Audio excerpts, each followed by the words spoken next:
Now we have a story about Halloween, City Witch, Country Switch by Wendy Wax.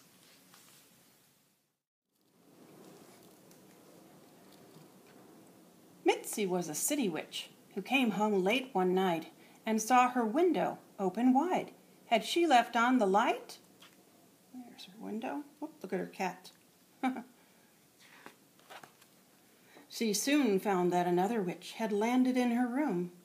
"It's me, your cousin Muffletump," her guest squealed. "Wow, nice broom!" Muffletump, the country witch? At last we finally meet. The cousins hugged and talked until the two of them were beat. That night, poor Muffletump tossed and turned. The couch was much too soft. The street outside was noisy. She missed her cozy loft. Remembering a magic spell to help her fall asleep, she chanted, "Twinkly, winkly," and the room filled up with sheep.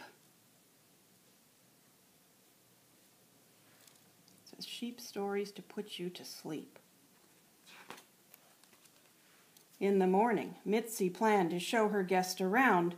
"What dirty air," groaned Muffletump. "It's rising from the ground." It's the steam, isn't it? She coughed, she sneezed, she chanted, "Pink-a-dink-a-dandy." And suddenly the dirty smoke turned into cotton candy.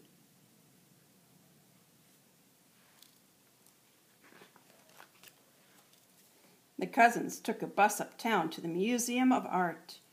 "There's hardly room to breathe in here," said Muffletump. "Straw cart."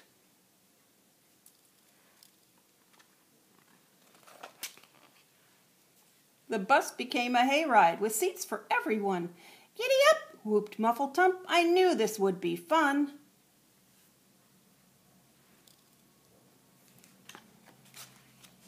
"Let's go skating," Mitzi said. But Muffletump said, "No, I've had a lot of fun with you, but now I have to go." "Bye-bye noise and smog," she called. "The country is for me." "Wait," yelled Mitzi, "I'll come too." Her cousin whooped, "Yippee!" They whizzed above the windy sea as storm clouds settled in. Muffletump yelled while Mitzi shouted, "Ding dong din!" It's a sneaker size, dragon-roo, burgerific, upsy-daisy. These ancient words were all it took to change the clouds to bells, and after that they both took turns casting favorite spells. Well, it's pretty crazy. You have an upside-down house and a walking sneaker. When they landed, Mitzi asked, "You live up in a tree?"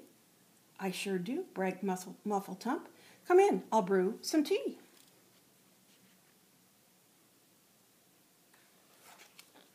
This time Mitzi couldn't sleep. It rained right through the roof. Night owls hooted, crickets sang, and Mitzi cried, "Drip-proof!"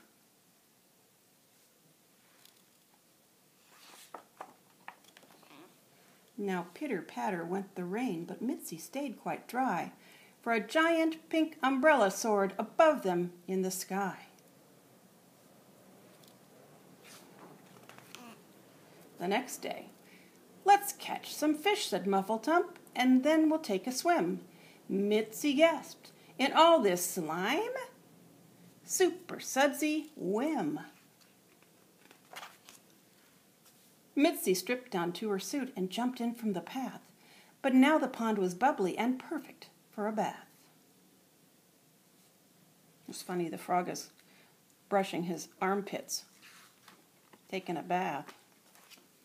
Muffletump showed Mitzi what to pick for Pumpkin Sue, but Mitzi's only comment was, "Achoo, achoo, achoo." "My allergies are acting up," she said. "Tomata chifst."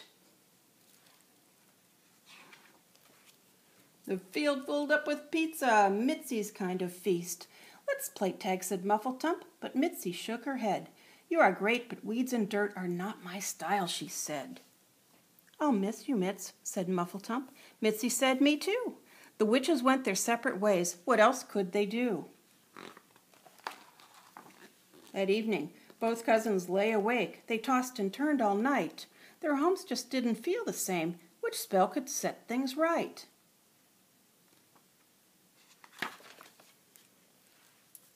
As if they'd read each other's mind, they chanted, "Far no more." When morning came, they waved hello, 'cause now they lived next door. "Howdy, neighbor," Mitzi said. Muffletump just smiled.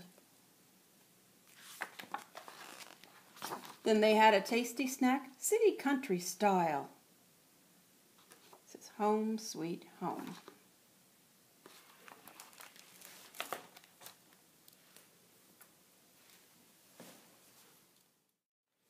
What's in our surprise bag today? Something relating to witches and Halloween. Oh my, it's a cat. Have a great day. If you enjoyed this video, please support Reading is Magic by clicking subscribe, the red button below. It's free. Also, please comment, like, or share these videos with your friends. And thanks for watching. Reading is Magic.